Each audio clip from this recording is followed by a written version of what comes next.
The pen hovers over the guest list.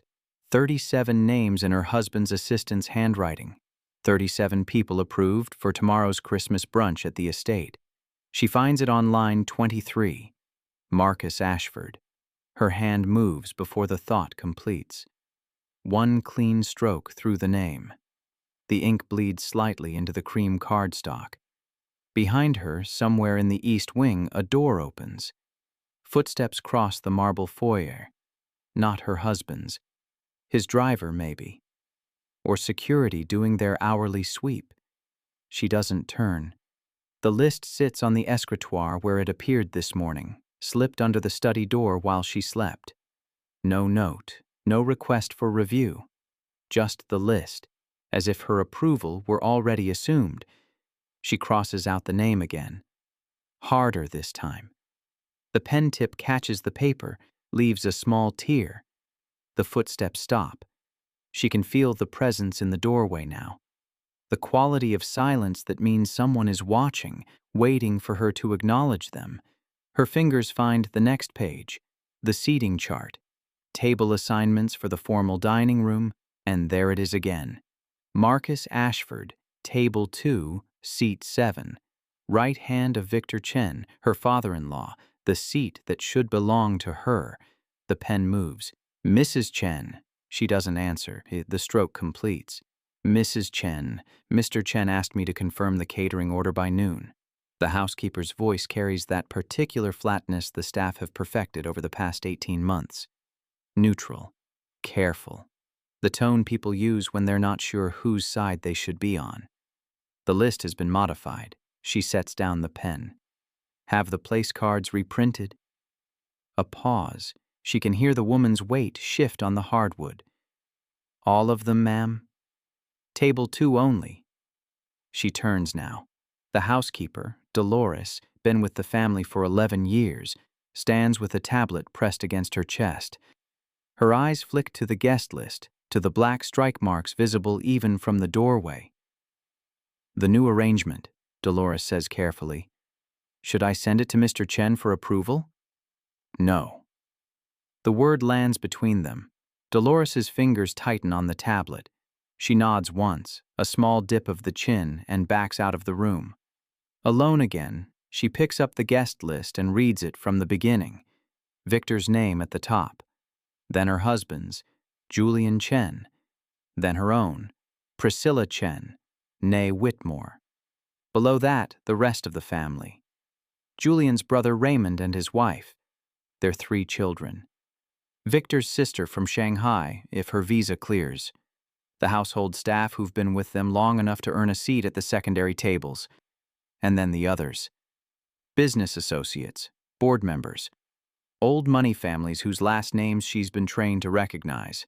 New money families whose checkbooks Victor is courting. Marcus Ashford falls into the last category. Tech money. Recent. His company went public 18 months ago. The same month Priscilla found the first receipt. She folds the list in half, then in half again, slides it into the pocket of her robe. Through the study windows, the grounds stretch white with yesterday's snow. Gardeners are already out, clearing paths, stringing the last of the lights on the pine trees that line the drive. Tomorrow, 300 people will walk those paths. They'll drink champagne in the solarium. They'll eat roasted goose in the dining room. They'll tell Victor what a lovely home he's built, what a lovely family he's raised, what a lovely daughter-in-law he's found for his eldest son.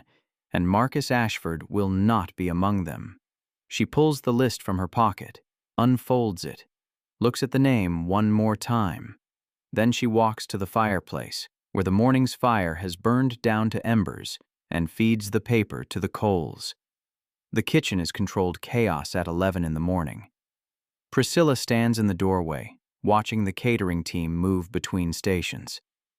6 cooks, 4 assistants, 2 pastry chefs working on the 12 desserts Victor has requested. The smell of roasting meat and fresh bread and something bright with citrus fills the air. No one notices her at first.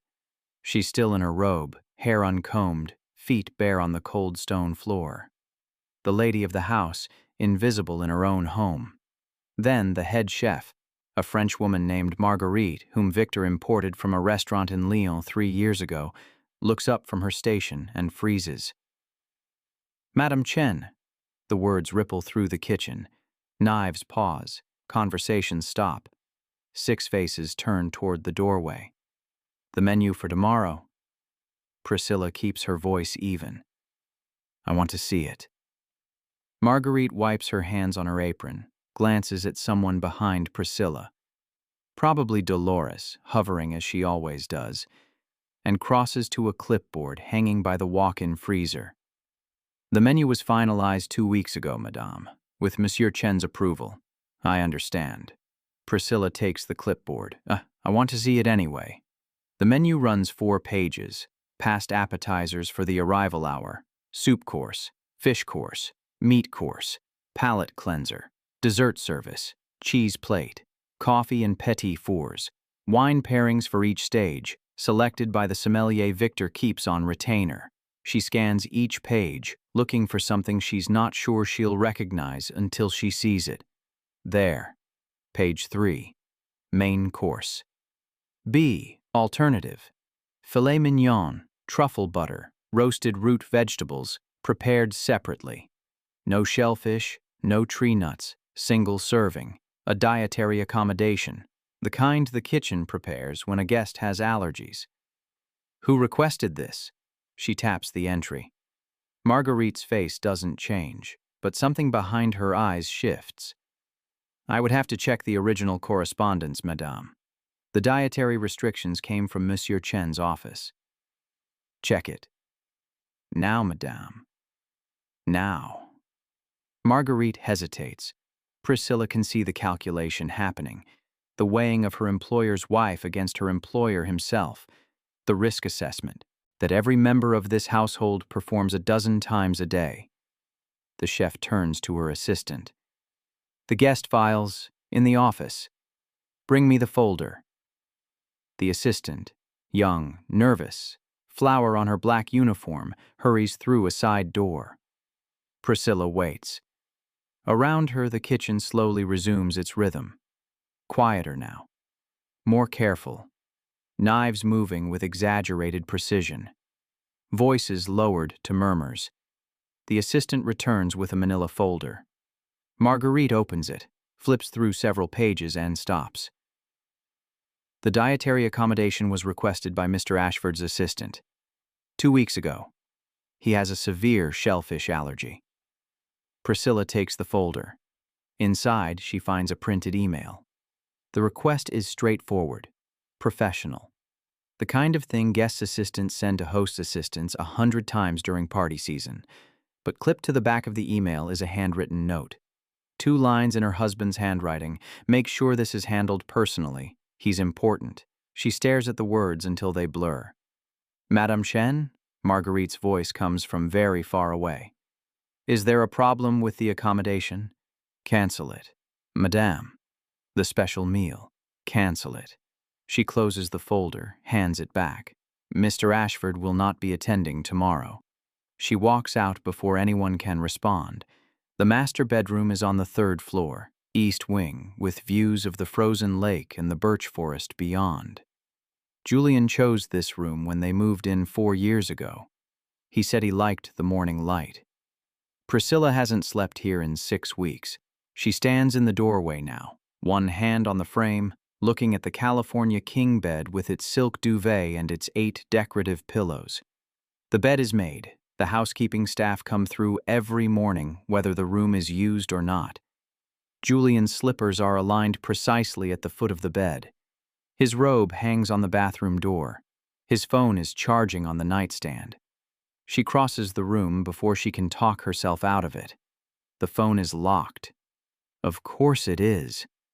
But she knows the code, or she knew it 6 months ago, before everything started. 4 digits, his mother's birth year. A dead woman's memory carried in his pocket every day.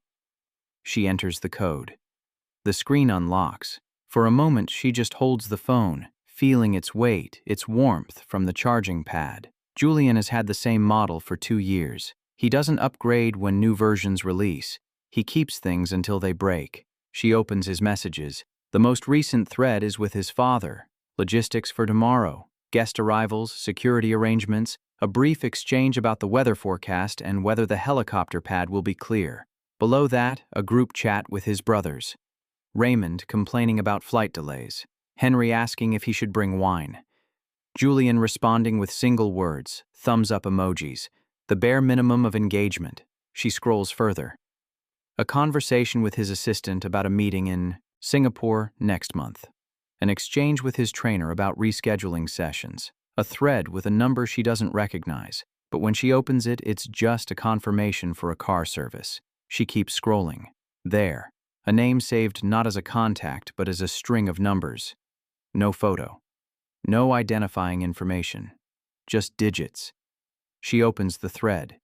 The most recent message was sent yesterday at 11:47 p.m. from Julian. Looking forward to seeing you tomorrow. Same room as last year. The response came 3 minutes later. I'll be there. Can't wait. She reads the words twice, 3 times. Her thumb hovers over the screen, ready to scroll back through the history, to see how far this goes, to count the messages and catalog the lies. A door closes somewhere in the house. She locks the phone, sets it back on the nightstand, adjusts its position until it matches the faint outline on the charging pad. Then she walks out of the bedroom, down the hall, and into the guest suite she's been sleeping in since November. She sits on the edge of the unfamiliar bed. Her hands are shaking. The afternoon passes in preparations she doesn't participate in. From her window, she watches the event team arrive. 4 vans, 12 workers, unloading chairs and tables and crates of glassware. They move with practiced efficiency across the snow-covered lawn, disappearing into the service entrance by the east wing. At 2 o'clock, the florist arrives. 3 trucks this time, packed with arrangements Victor ordered from a designer in Manhattan. White roses, silver eucalyptus, branches of holly studded with red berries. The smell will fill the house by evening. At 3, the string quartet shows up to rehearse in the ballroom. Through the floor, Priscilla can hear the faint strains of Bach's Christmas Oratorio, the same piece they played last year and the year before. She doesn't leave her room. At 4, her phone buzzes. Julian Chen. Running late at the office. Back by 7. Don't wait for dinner. She types a response. Okay, deletes it. Types again. See you then. Deletes that too. She sets the phone face down on the bed and doesn't answer at all. At 6, someone knocks. Mrs. Chen? Dolores's voice through the door. Mr. Chen's father would like to see you in the library. Priscilla is dressed now. Cashmere sweater, wool trousers, the kind of effortless elegance Victor expects from his daughter-in-law. Her hair is pinned back. Her makeup is minimal but precise. Tell him I'll be down in 10 minutes. A pause. He asked that you come immediately, ma'am. Of course he did. She opens the door. Dolores stands in the hallway, hands clasped, face carefully neutral. The library, Priscilla says. It's not a question. Yes, ma'am. She follows the housekeeper down the main staircase, across the foyer where the Christmas tree rises 18 feet toward the vaulted ceiling, and into the west wing where Victor has claimed the library as his personal domain. The doors are closed. Dolores knocks twice, then opens them and steps aside. Victor Chen sits behind his desk. He's 73 years old, silver-haired, straight-backed, dressed in a charcoal suit despite the informal evening, because Victor is never informal. He built his empire from a single textile factory his father left him, and he runs his household with the same precision he runs his business. Priscilla. He doesn't stand, doesn't smile. Close the door. She does. Sit. She takes the chair across from his desk. The leather creaks beneath her. The room smells of pipe tobacco and old books and the particular mustiness of money that doesn't need to prove itself. Victor watches her settle. His eyes are dark, unreadable. Julian has his father's eyes. I received a call from the caterer this afternoon, he says. It seems there's been some confusion about the guest list. No confusion. Her voice is steady. She made sure of that on the walk down. I made a change. A change. I removed a name. Victor's fingers tap once on the desk, a habit he has when he's calculating, when he's deciding how to handle a situation that has not developed according to his plans. Marcus Ashford, he says. Yes. You removed Marcus Ashford from my guest list. Yes. The tapping stops. Victor leans back in his chair. Behind him, the windows show the darkening sky, the first stars appearing over the frozen lake. May I ask why? No. The word hangs between them. In 4 years of marriage, Priscilla has never refused Victor directly. She's deferred. She's demurred. She's found ways to disagree without disagreeing. But she has never looked him in the eye and told him no. Victor's expression doesn't change. Priscilla. His voice is soft, almost gentle. I understand that this past year has been difficult. Julian has been traveling more than usual. You've been alone in this house more than a wife should be. These things can lead to misunderstandings. I understand perfectly. Do you? He leans forward. Marcus Ashford is an important business associate. His company is negotiating a partnership with Chen Industries that could be worth, I don't care. The words come out harder than she intended. Victor blinks, actually blinks. I don't care about the partnership, she continues. I don't care about his company. I don't care how much money he represents. He is not welcome in this house tomorrow. This is not your house. The statement lands like a slap. Victor's face is calm. His voice hasn't risen, but something in his posture has shifted, the stillness of a man who is not accustomed to opposition and does not intend to accept it. You are a guest here, he says. You are Julian's wife. You are the mother of my granddaughter. But this house belongs to the Chen family, and I decide who enters it. Priscilla's hands are fists in her lap. She forces them open, lays them flat on her thighs. Then remove me from the guest list too. Victor laughs. It's a short sound, humorless. The laugh of a man who has heard an absurd statement and wants to make sure the speaker knows it. You would embarrass your husband, he says. You would embarrass your family. You would refuse to attend the most important event of the social season because of… What? A personal disagreement with a man you barely know? I would. And Lily? Would you take my granddaughter away from Christmas with her family? Priscilla feels her jaw tighten. Lily, 4 years old, asleep upstairs in the nursery, guarded by the night nanny Victor hired over Priscilla's objections. Every decision in this house comes back to Lily eventually. Lily stays with me, she says. Lily stays in this house. Victor's voice is ice now. Where she belongs. Where she will remain. The child is a Chen. The child is mine. The child is Julian's. He stands. The movement is slow, deliberate, the unfolding of a man who knows his power and has no need to rush its display. And Julian wants her here, with his family, at Christmas, as she has been every year of her life. He walks around the desk. Priscilla doesn't turn to follow him. She hears his footsteps on the carpet, feels him stop behind her chair. You will attend the brunch tomorrow, he says. You will smile. You will greet our guests. You will sit at table 2, in the seat I have assigned you, and you will behave as a Chen wife is expected to behave. His hand lands on her shoulder, not hard, not threatening, but present, a weight that pins her to the chair. And Marcus Ashford will be there, he continues, because I have invited him, because his presence serves this family's interests, because you are not in a position to refuse. Priscilla closes her eyes. She can feel her heartbeat in her throat, can feel the years of small surrenders stacked like stones in her chest. Every compromise, every silence, every time she looked away because looking was too hard, because knowing was too painful, because this life, This beautiful, gilded, suffocating life seemed better than the alternative. No. The word comes out quiet, almost a whisper. I'm sorry? No. Louder now. She opens her eyes. I removed his name. The name stays removed. Victor's hand tightens on her shoulder. Just slightly. Just enough to communicate that this conversation has reached the edge of his patience. And if I put it back? Then I'll remove it again.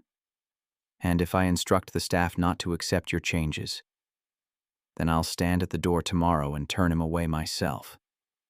Silence. Victor's hand lifts from her shoulder. She hears him move, hears his footsteps cross the room, hears him stop by the window. Julian warned me about you, he says. His voice is thoughtful now, distant. When he announced the engagement, he said you had spirit. I thought it was a compliment. I thought he meant you would be good for him, would stand beside him, support him. He turns. She can see his reflection in the darkened window glass, a shadow against the stars. But you're not standing beside him, are you, Priscilla? You're standing against him. Against this family, against everything we've built. I'm standing for myself. She rises from the chair, faces him. For once, for the first time since I married into this family, I am standing for myself. And you think that will save you? I think it's all I have left. Victor studies her. The calculation is visible now. The weighing of options, the assessment of risk. He is deciding how to respond to this rebellion, what weapons to deploy, what pressure to apply. Go to bed, Priscilla. He turns back to the window. Sleep on this. Tomorrow is a busy day and you're clearly not yourself tonight. I'm exactly myself. Then perhaps that's the problem. She leaves without another word. The nursery is on the second floor, east wing. 3 doors down from the guest room, Priscilla has made her own. She stands outside the door now, hand on the knob, listening. The night nanny, Rosalind, a woman in her 50s whom Victor selected from an agency that supplies staff to the families he considers peers, is humming something soft. A lullaby, maybe. Or just meaningless sound to fill the silence. Priscilla opens the door. The nursery is warm, lamplit, decorated in the pale pink and cream palette Victor's interior designer chose before Lily was born. A crib that became a toddler bed that will soon become a twin bed occupies the center of the room. Bookshelves line the walls filled with picture books and stuffed animals and the carefully curated toys that are supposed to stimulate development. Lily is asleep. She lies on her side, blanket kicked to her waist, one arm wrapped around a rabbit made of faded blue velvet. The rabbit was Priscilla's once, the only thing she brought with her when she married into this family. Rosalind stands from the rocking chair in the corner. Mrs. Chen. Her voice is carefully neutral. The same tone Dolores uses. The same tone all the staff use. Is everything all right? I want to sit with her for a while. Of course. Rosalind moves toward the door. I'll be in the next room if you need anything. That won't be necessary. You can go to bed. A pause. Rosalind's eyes flick to the security camera in the corner. The one Victor had installed when Lily was born. The one that feeds directly to the security office in the basement. My shift doesn't end until midnight, Mrs. Chen. I'm relieving you early. Mr. Chen's instructions. I'm her mother. The words come out sharper than Priscilla intended. She takes a breath, softens her voice. I'm her mother. I want to sit with my daughter on Christmas Eve. Alone.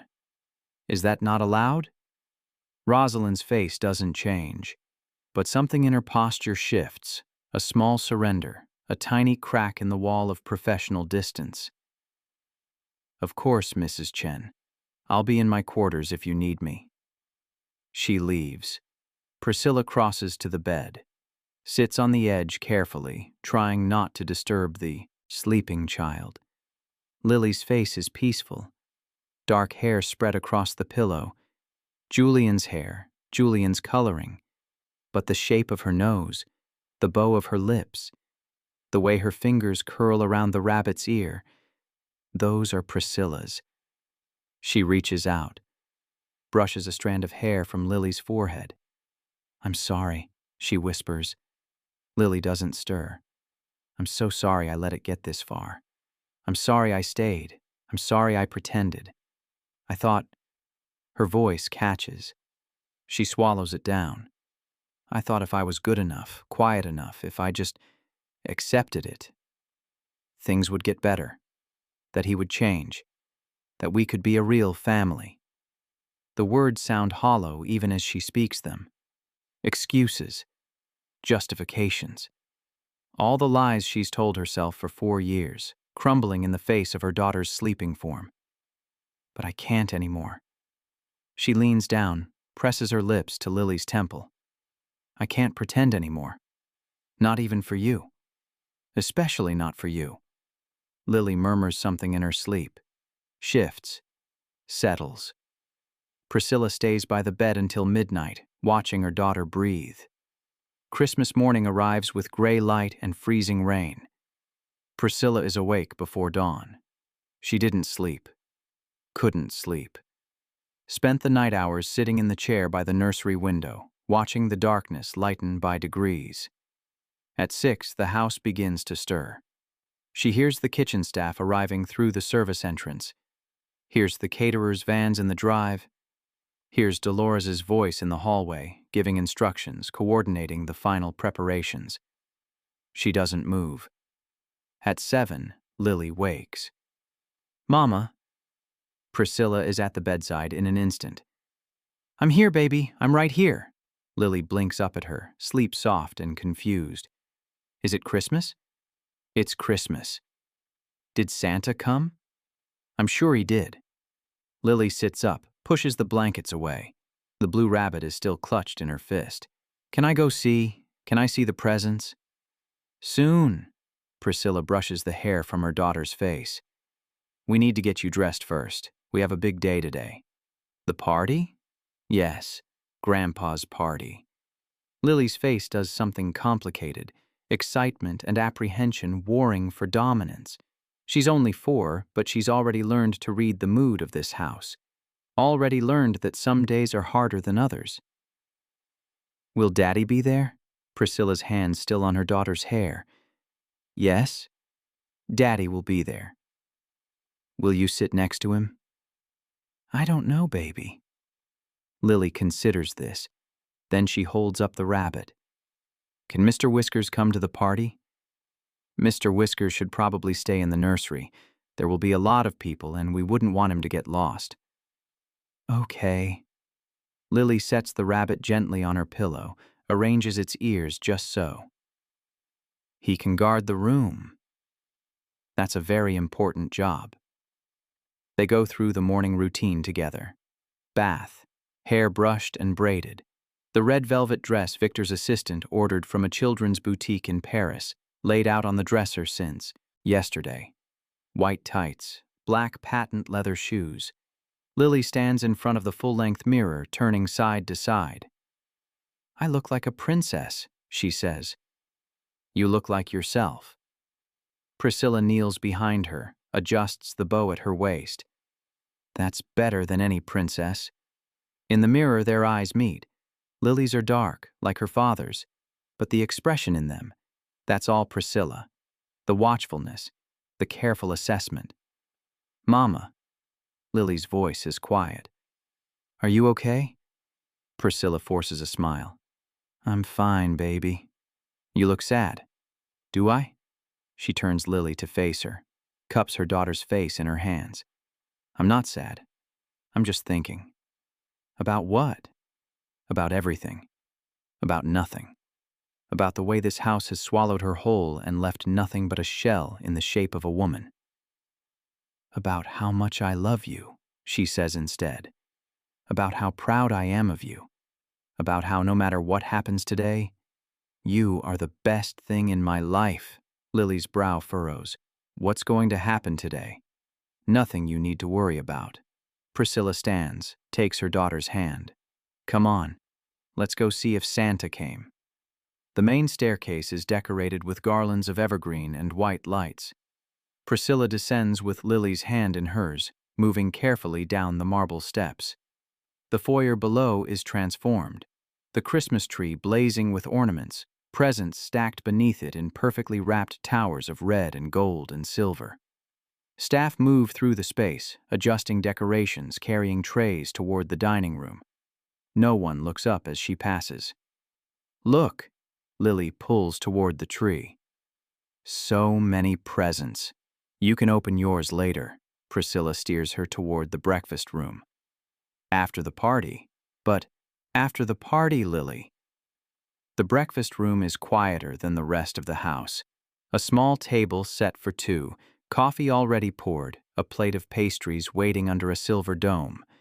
Priscilla guides Lily into a chair, removes the dome, selects a croissant. "Eat," she says. "It's going to be a long day." Lily reaches for the croissant, then stops. Her eyes are fixed on something behind Priscilla. "Daddy," Priscilla turns. Julian stands in the doorway. He's dressed for the party. Dark suit, tie the exact shade of red as Lily's dress. His hair is combed. His shoes are polished. He looks exactly like the man she married. Handsome, confident, belonging utterly to this world in a way she never has. "There's my princess." He crosses to Lily, lifts her from the chair, spins her once. "Merry Christmas, sweetheart." "Merry Christmas, Daddy." Lily wraps her arms around his neck. "Did you see all the presents?" "I did. There might even be a few from me in there." "Really?" "Really." He sets her down, straightens her bow. Then his eyes lift to Priscilla, and the warmth drains from his face. "We need to talk." "Not now." "Yes, now." He glances at Lily. "Go find Grandpa, sweetheart. I think he has something special to show you before the party starts." Lily looks between them. Priscilla, Julian, the space that has opened up between them like a wound. Then she slips out of the room, her footsteps quick on the hardwood floor. Julian closes the door. "What the hell are you doing?" His voice is low, controlled. The voice he uses in boardrooms when he's about to destroy someone. "You'll have to be more specific." "Marcus. My father called me at 6 this morning to tell me you've removed Marcus from the guest list." "That's correct." "Put him back." "No."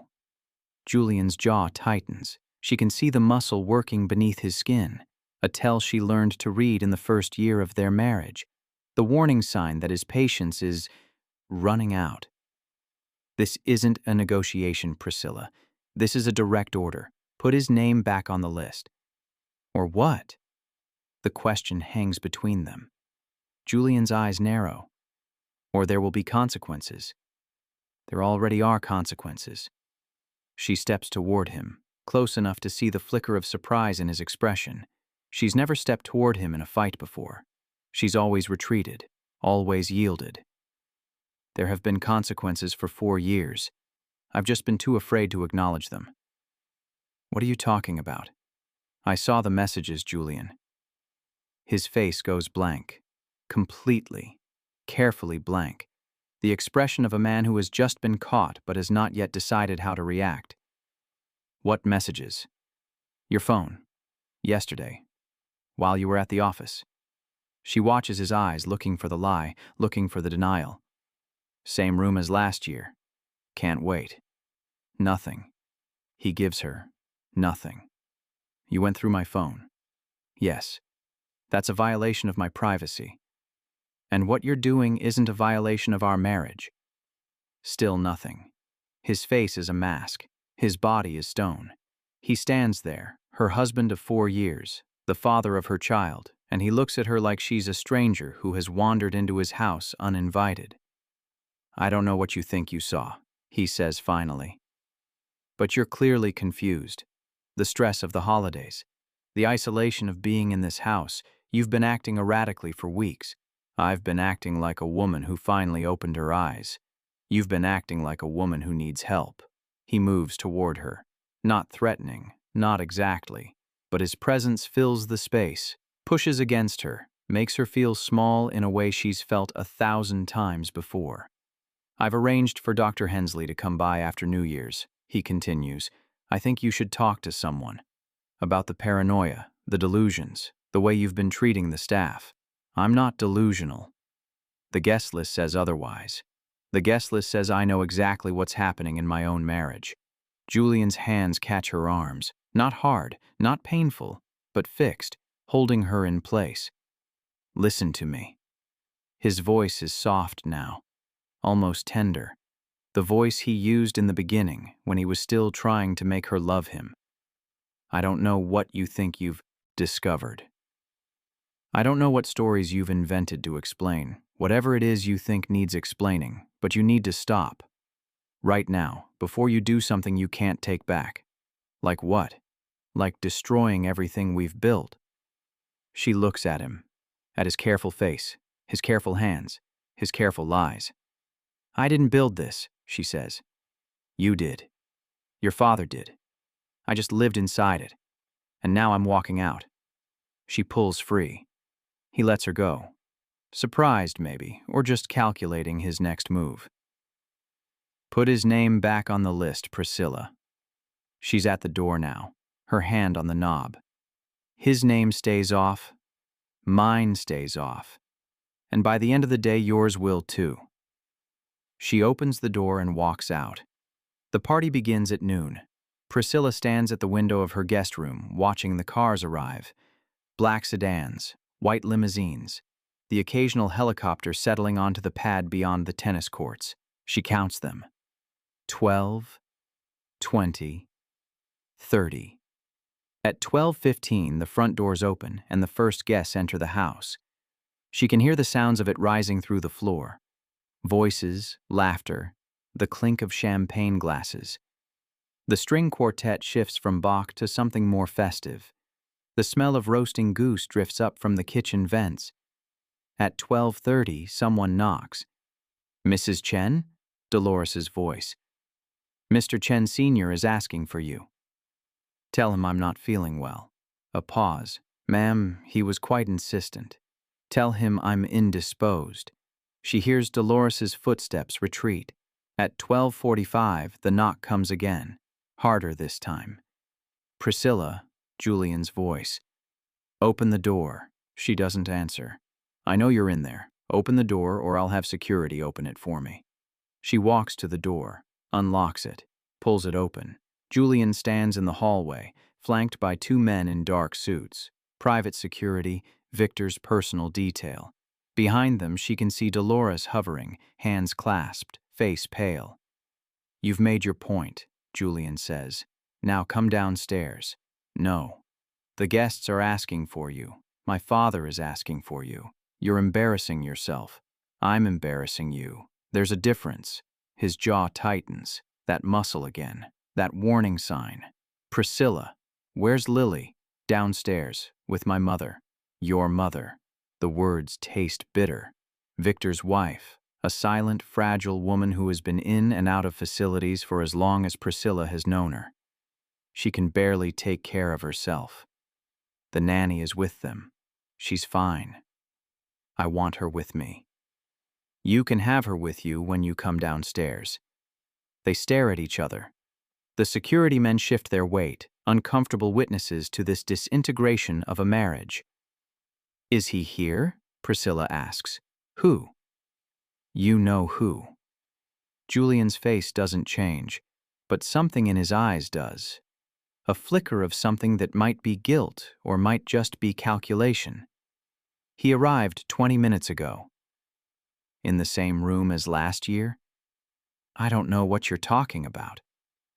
The garden, suite, the one with the private entrance? She watches his face, watches for the tell. That's where you meet, isn't it? During these parties? While everyone else is drinking champagne and pretending to care about each other. You're delusional. I'm observant. There's a difference. Julian steps forward, into her space, into her room. Get dressed, he says. Put on the blue gown, the one you wore to the gala in September. Do your hair. fix your face, and come downstairs in 20 minutes. Or what? Or I take Lily and we leave. Tonight. Without you. The threat lands like a blow. She sees it in his eyes. He means it. He would do it. He would take her daughter and disappear into the network of Chen properties scattered across the globe, and she would spend years in court trying to get her back. You can't. I can. He pulls the door closed between them. Through the wood, his voice is muffled but clear. 20 minutes, Priscilla, don't be late. She gets dressed, the blue gown, the one she wore to the gala. It hangs in the closet like an accusation. Beautiful, expensive, suffocating. She pulls it on, zips it up, sits at the vanity and stares at her reflection. The woman in the mirror looks hollow, thin. The face she's been wearing for 4 years, painted over with foundation and powder and carefully applied lies. She picks up a brush, runs it through her hair. Her hand is shaking. She sets the brush down, presses her palms flat on the vanity. Breathes. In, out, in, out. When she opens her eyes, her reflection hasn't changed, but something behind her eyes has shifted, a hardening, a decision.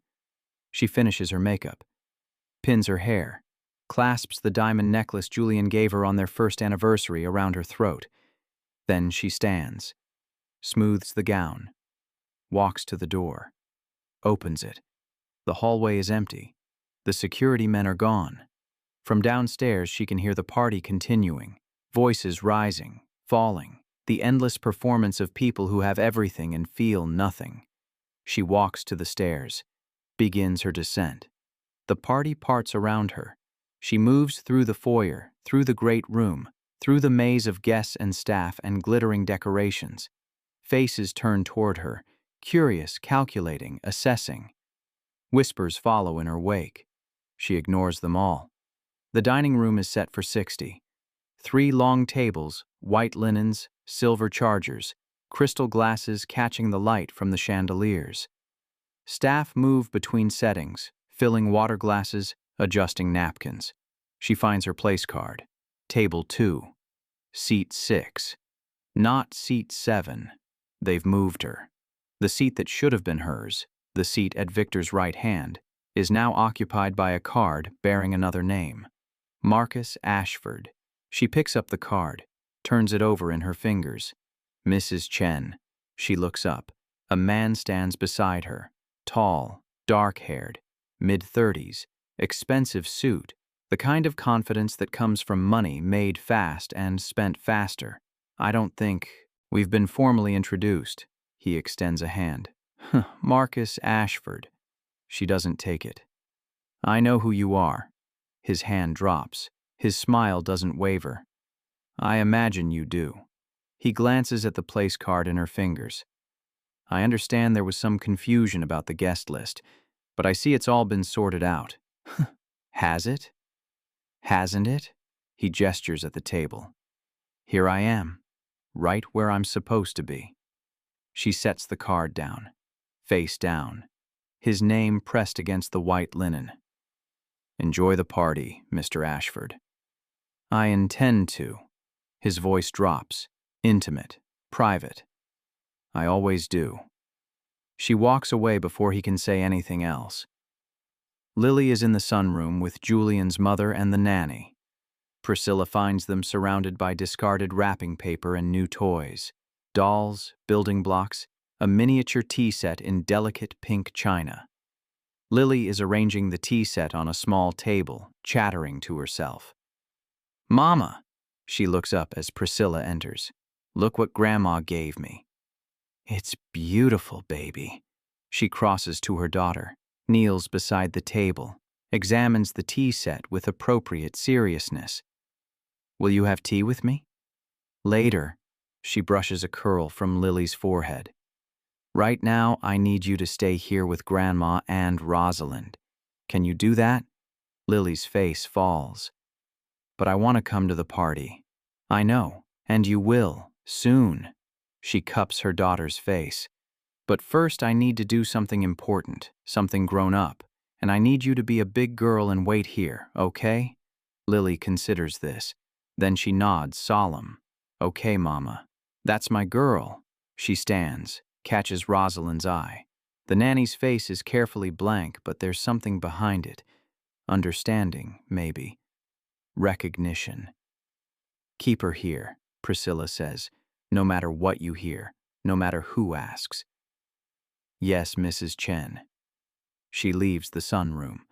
The garden suite is in the east wing, ground floor, accessible through a private entrance that opens onto the formal gardens.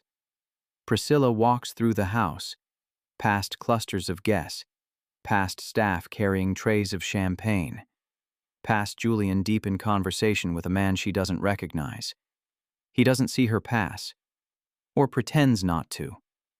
The hallway leading to the garden suite is quiet, empty. The sounds of the party fade to a distant murmur. She stops at the door, listens. Voices inside. Muffled. Male. 2 of them. She puts her hand on the knob, turns it, opens the door. The room is dim, curtains drawn against the gray afternoon light. A fire burns in the hearth.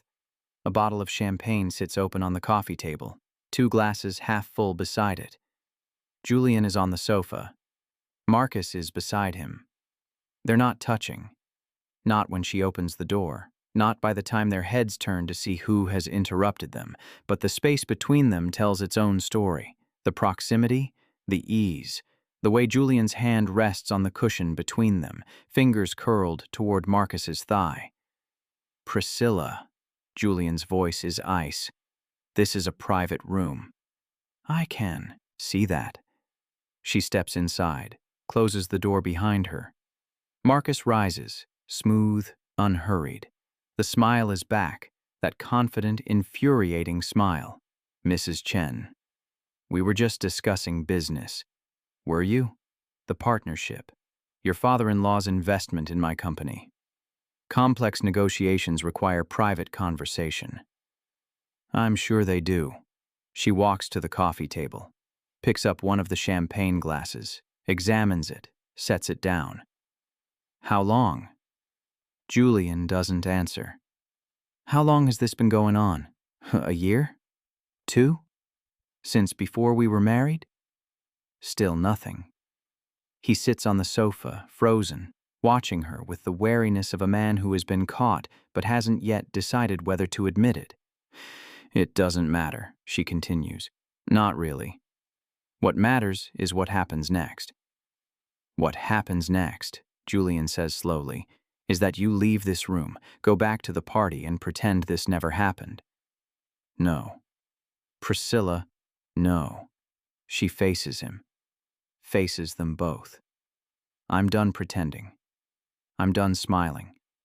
I'm done being the perfect wife who doesn't ask questions and doesn't notice anything and doesn't mind that her husband spends every business trip in someone else's bed. You don't understand. I understand perfectly. She pulls the door open. By the time the party ends, I'll be gone. Lily will be with me, and if you try to stop us, if your father tries to stop us, I will tell every guest in this house exactly what I found when I opened this door. Julian stands. His face is white. His hands are fists at his sides. You would destroy everything. My reputation. My family's reputation.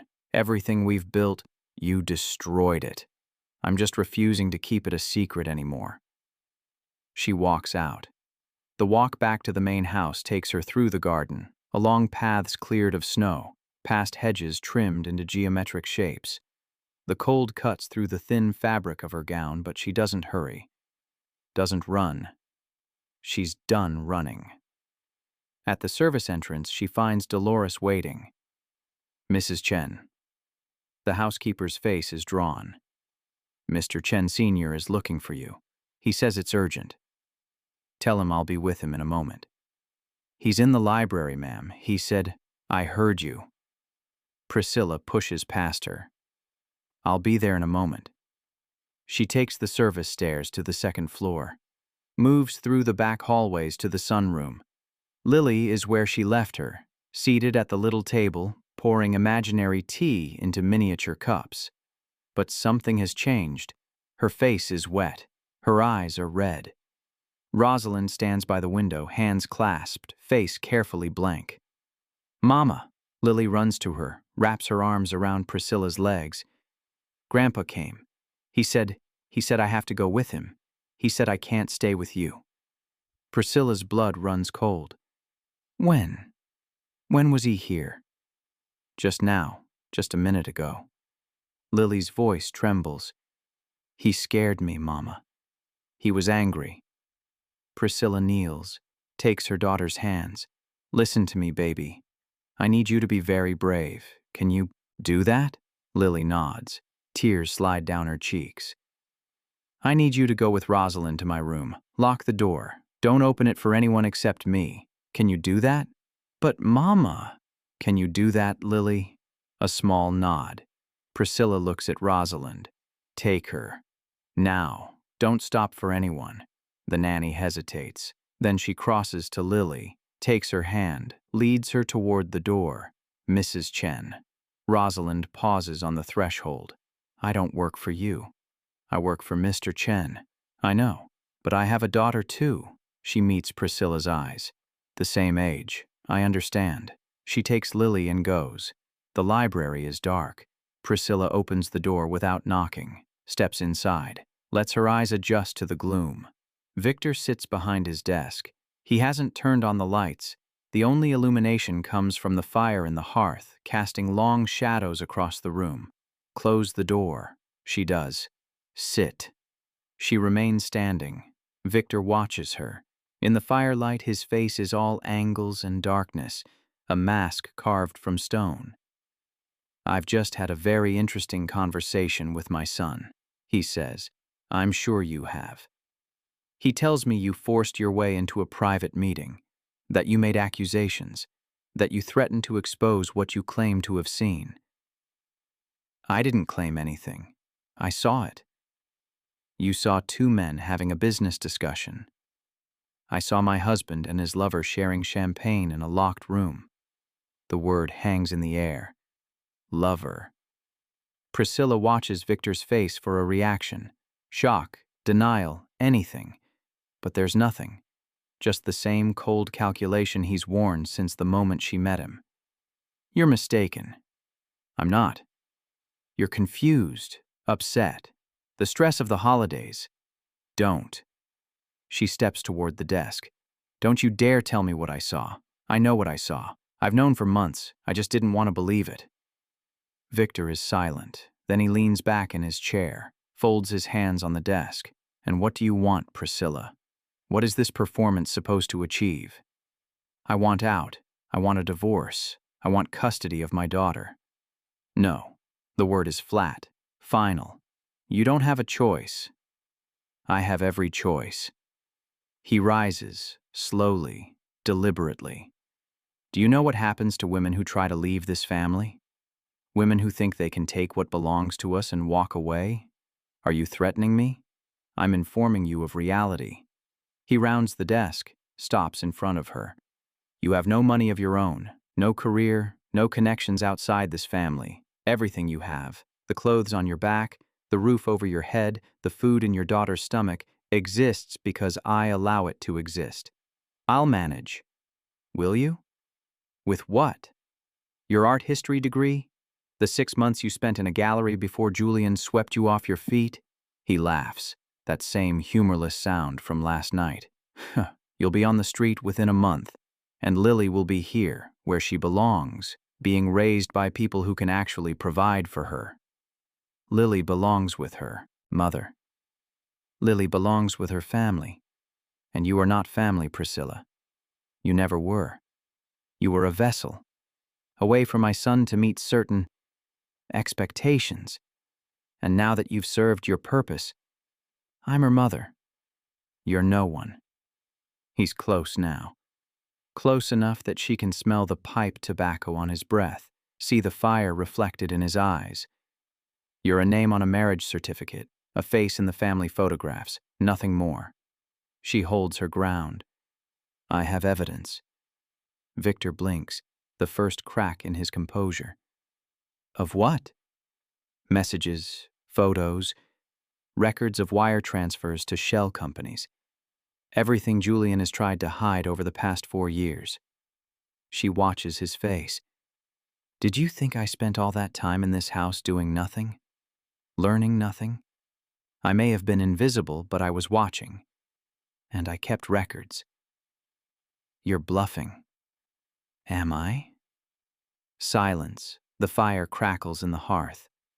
Outside, through the thick walls, Priscilla can hear the distant sounds of the party continuing. Music, laughter, the endless performance of people who have no idea what's happening in this room. Those records, Victor says slowly, if they exist, they would be stolen property, evidence obtained illegally. No court would accept them. Maybe not, but the newspapers would. His face changes. It's subtle, a tightening around the eyes, a flattening of the mouth. But she sees it, the first real emotion he's shown since she walked through the door. Fear. You wouldn't. Try me. He stares at her. She stares back. Then he turns away, walks to the window, looks out at the darkness. What do you want? I told you. Divorce, custody, the right to leave this house with my daughter and never come back. And in exchange, the records stay private. Your family's reputation stays intact. Your son can find himself another vessel, and you can pretend I never existed. Victor is silent for a long moment. You'll need to sign documents, he says finally. Agreements, non-disclosure, non-disparagement. You won't be able to speak publicly about anything that happened during your marriage. Fine.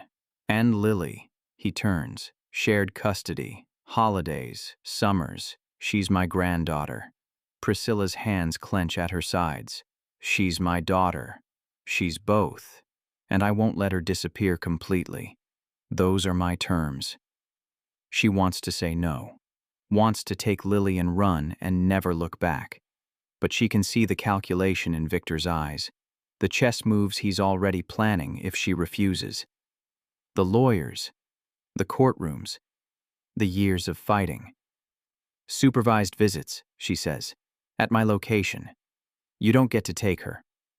Unsupervised, at the location of my choosing. Supervised.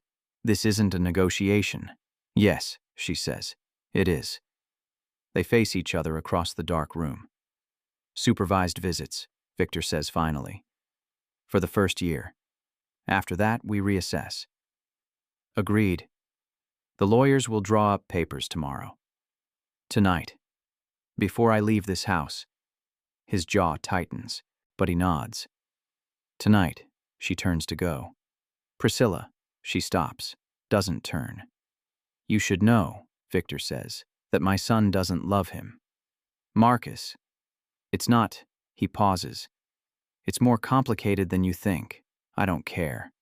I know. His voice is quiet, tired. That's what makes this easier. She opens the door and walks out. The next 3 hours pass in a blur of documents and signatures. Victor's lawyers arrive at 8, 2 women and a man in dark suits carrying briefcases and tablets and the cold efficiency of people who have done this before. They set up in the study, spread papers across the desk, speak in the clipped language of legal agreements. Priscilla reads every word. The divorce terms are straightforward. Irreconcilable differences, no fault. A settlement that would make her comfortable but not wealthy, enough to start over, not enough to threaten the Chen Empire. The custody agreement is harder. Supervised visits for the first year, as agreed. Then quarterly unsupervised visits, subject to Lily's therapist's recommendations. Holidays alternating. No media appearances with the child. No relocation without 30 days' notice. She signs. The non-disclosure is longest. 40 pages of restrictions, prohibitions, penalties. Everything she's seen, heard, suspected, known. All of it locked behind walls of legal language. She signs that too. At 11 o'clock, the lawyers pack up their briefcases and leave. Priscilla sits alone in the study, surrounded by copies of documents that will reshape the rest of her life. The party is winding down. She can hear cars in the drive, doors opening and closing, the murmur of departing guests, the performance ending, the masks coming off, the real faces emerging in the quiet aftermath. A knock at the door. "Come in." Julian enters. He's changed out of his suit, casual now, sweater and slacks, the costume of a man who has already moved on. His face is unreadable. "My father told me you signed." "Yes." "He said you're leaving tonight." "Yes." Julian crosses to the window, looks out at the darkness. "I never meant for it to happen this way." She doesn't respond. "When we got married, I thought I could make it work. I thought if I tried hard enough, wanted it enough." He stops. "But you can't want something into existence, not when it was never real to begin with." Was any of it real? He turns, looks at her. Lily was real, is real, the only good thing to come out of any of this. Then let me take her. Let me raise her away from this house, away from the lies. My father would never allow it. Your father agreed to custody terms tonight. He agreed to terms he intends to renegotiate. The moment you're out of this house, the lawyers will be working on ways to modify the agreement, to increase his access, to eventually take her. Julian doesn't deny it. Then why are you telling me this? Because. He walks to the desk, sits on the edge. For a moment he looks young. Younger than his 37 years, younger than the weight of this family has made him. Because I want you to be prepared. I want you to fight. He stops. I want her to have a mother who loves her, even if I couldn't give her a father who does. You love her. I love the idea of her, the image of her, the way she makes my father's face soften. But real love, the kind that shows up and stays and doesn't ask for anything in return. He shakes his head. I don't know if I'm capable of that. Priscilla looks at this man she married, this stranger she's shared a bed and a home and a child with for 4 years. She should feel something, anger, betrayal, grief. But all she feels is exhaustion. I'll fight, she says. I know. I'll win. Maybe? He stands, moves toward the door. But my father has never lost, and he won't start now. He leaves without looking back. Lily is asleep when Priscilla reaches the guest room. The little girl is curled on the bed, still in her red velvet dress, Mr. Whiskers clutched to her chest. Rosalind sits in the chair by the window, watching. She asked for you, the nanny says quietly. I told her you'd be back soon. Thank you. The car is waiting, the one you requested. It's at the service entrance. Priscilla crosses to the bed, sits on the edge, brushes the hair from her daughter's face. Lily, baby, wake up. Lily stirs, her eyes open, confused at first, then focusing. Mama, we're going on a trip, sweetheart. You and me. Now? It's dark. I know, but we need to leave now. She lifts her daughter, settles her on her hip. We're going somewhere new. Somewhere that's just ours. What about Daddy? Priscilla pauses at the door, looks back at the room, the bed she slept in alone for weeks, the closet full of clothes she'll never wear again, the walls that have held her prisoner for 4 years. Daddy has to stay here, she says, with Grandpa. But we'll see him soon. Promise? I promise. She carries her daughter down the service stairs, through the quiet kitchen, out the back door. The car is waiting. A black sedan, engine running, a driver she doesn't recognize behind the wheel. She opens the back door, slides Lily onto the seat, climbs in beside her. Where to, ma'am? She gives him an address, a hotel downtown, somewhere anonymous, somewhere Victor's people won't think to look, at least for tonight. The car pulls away. Through the back window, she watches the house recede, the light still blazing, the Christmas tree visible through the great room windows, the facade of perfection maintained even as everything behind it crumbles. Lily presses against her side. Mama, Are you sad? No, baby. She wraps her arm around her daughter, pulls her close. I'm not sad. I'm finally free. The hotel room is small.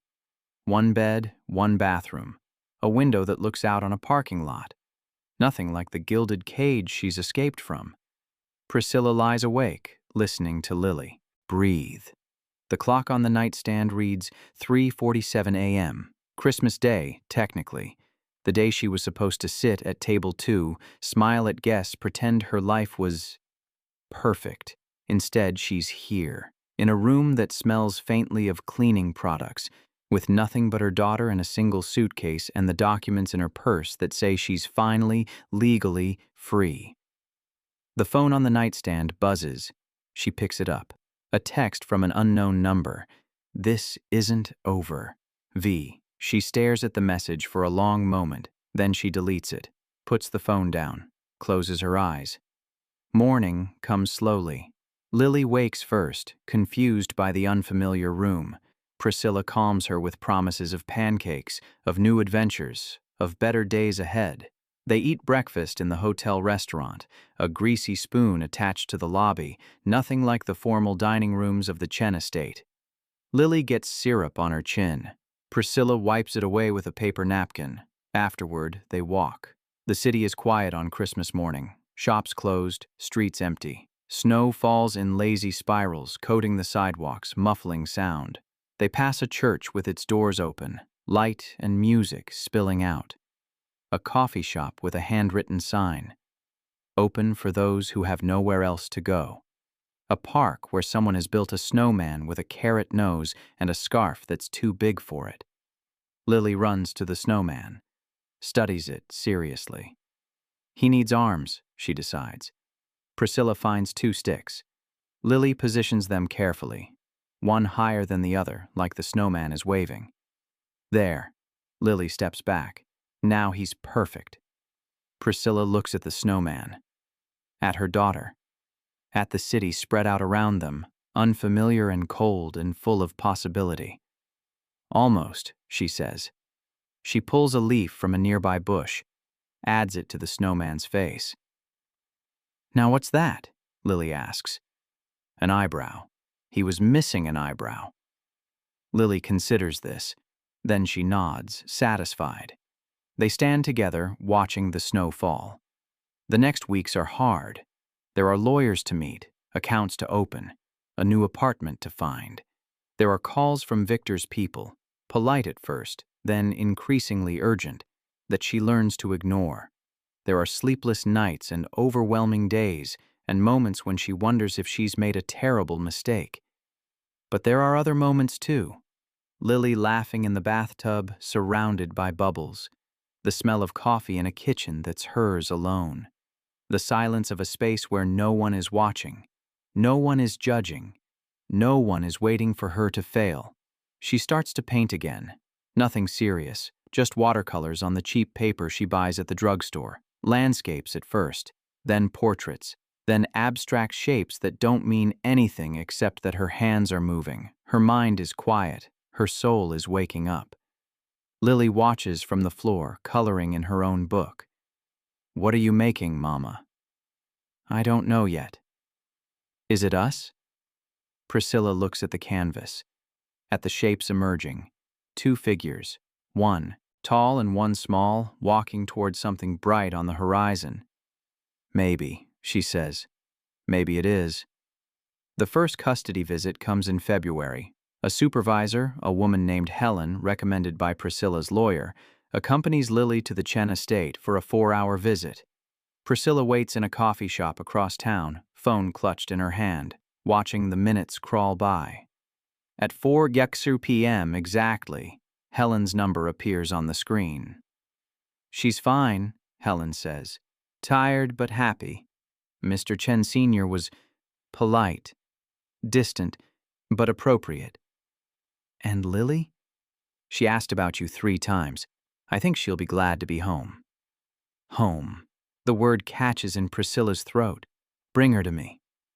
20 minutes later, Lily runs through the coffee shop door and into Priscilla's arms. Mama! I missed you. I missed you too, baby. She holds her daughter tight, breathes in the smell of her hair, different now, touched by the scent of the estate, the ghost of that other life. How was Grandpa's house? Big, Lily wrinkles her nose, and quiet. I liked Helen. She let me have 2 cookies. Did she? Helen appears behind Lily, shrugging apologetically. She was very persuasive. Priscilla laughs. It surprises her, the sound, the feeling, the way it loosens something in her chest.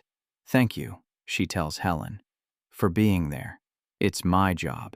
It's more than that. Helen meets her eyes. Something passes between them. Understanding, maybe. The recognition of women who know what it costs to survive.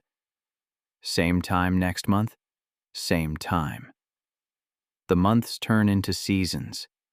Spring arrives, melting the snow, filling the city with the smell of wet earth and new growth.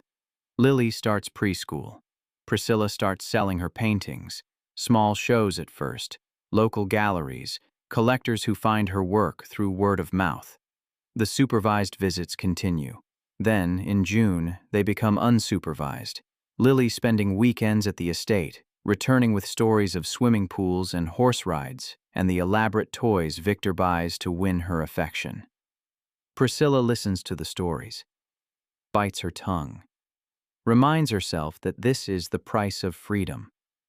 One evening in July, Lily comes home from a visit with something in her hand, a photograph folded in half. What's that, baby? Grandpa gave it to me. Lily unfolds the photo.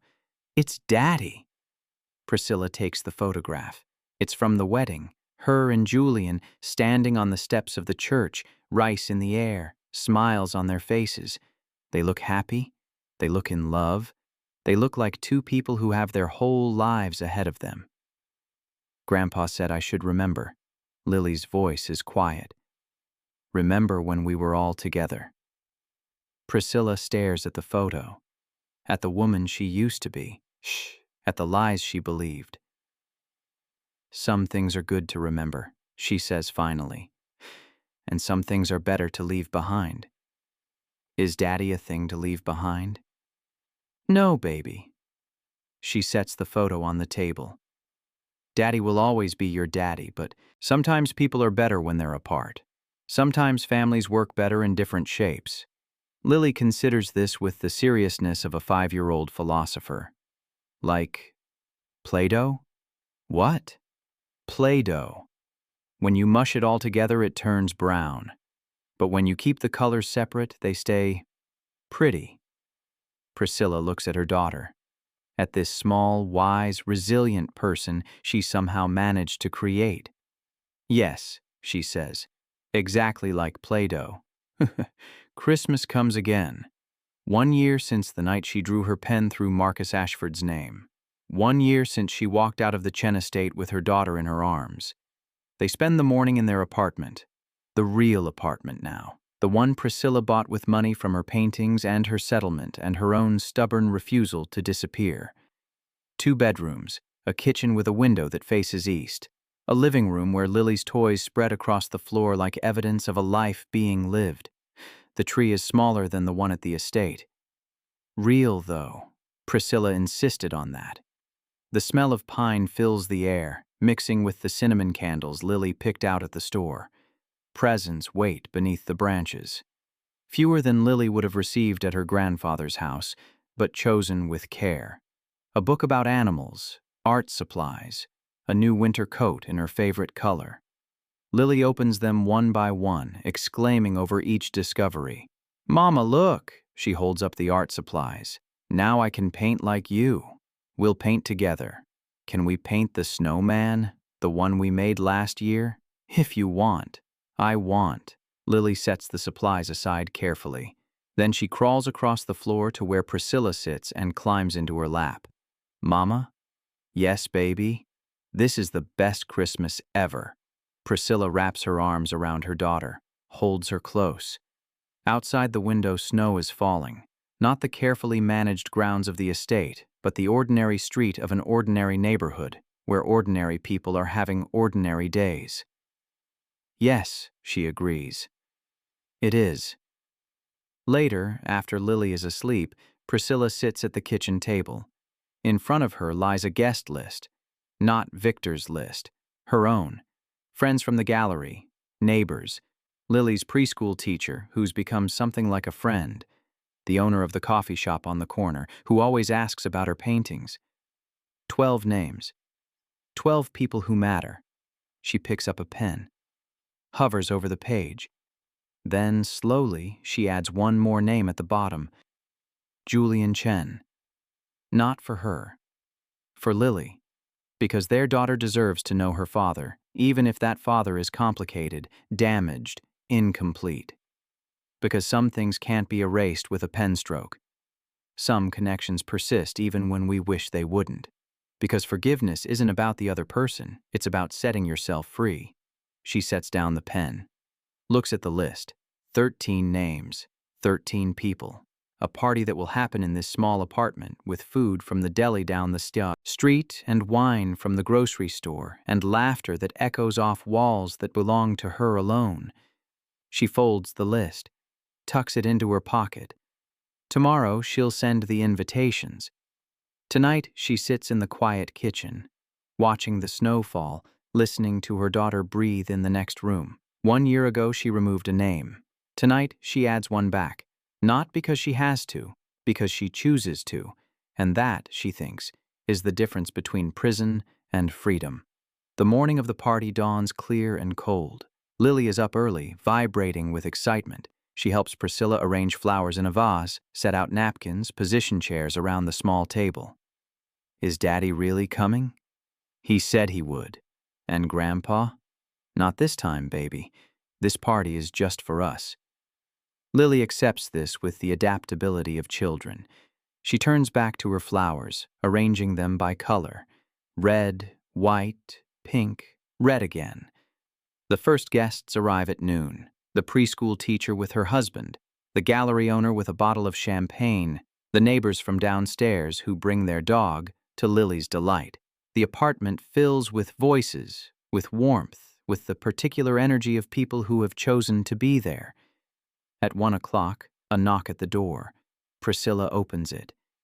Julian stands in the hallway. He looks different than he did a year ago. Thinner, quieter. Something behind his eyes that wasn't there before. Sadness, maybe.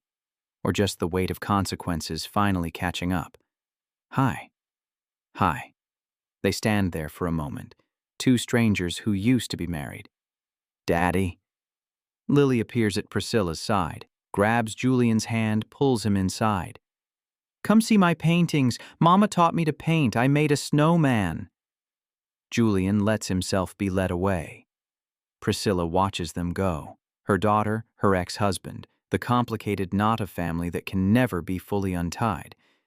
Then she closes the door, returns to her guests, picks up a glass of wine. Breathes. The party ends at sunset. Guests leave in small groups, waving goodbye, promising to call. Julian is the last to go. He stands in the doorway, Lily asleep in his arms, and looks at Priscilla with something like gratitude. Thank you, he says, for inviting me, for letting me. He stops. For letting me be part of this. She's your daughter. I know, but after everything, Priscilla says, she still loves you.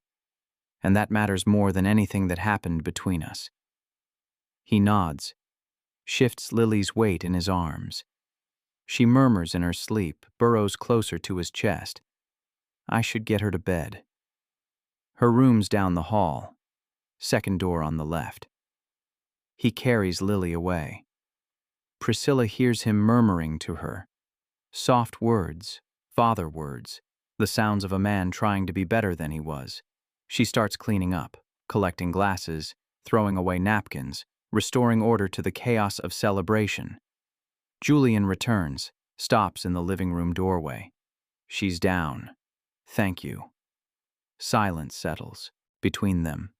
Not uncomfortable, just quiet. The quiet of two people who have hurt each other and been hurt and somehow, improbably, found their way to something that isn't hatred. I should go, Julian says. Okay. He moves toward the door, stops, turns back. Priscilla. Yes? You're doing a good job. With her. With... He gestures at the apartment. With all of this. I wanted you to know that. She doesn't know what to say. So she just nods. He leaves. She stands alone in her living room, surrounded by the remnants of the party, listening to the silence. Then she walks to the kitchen, pulls the guest list from her pocket, unfolds it. 13 names, 13 people. One day that belonged entirely to her. She looks at the list for a long moment. Then she adds it to the pile of things to keep. The paintings, the photographs, the memories of a year spent learning how to live. Outside, the sun sets over the city. Inside, Priscilla Chen, née Whitmore, formerly of the Chen estate, currently of a 2-bedroom apartment that smells like pine and cinnamon and possibility, begins to wash the dishes. Her daughter sleeps in the next room. Her future stretches out before her, unmarked, unwritten. And for the first time in years, she is exactly where she wants to be. If you enjoyed this story, subscribe to Mr. Douglas Tales, where powerful stories unfold one moment at a time.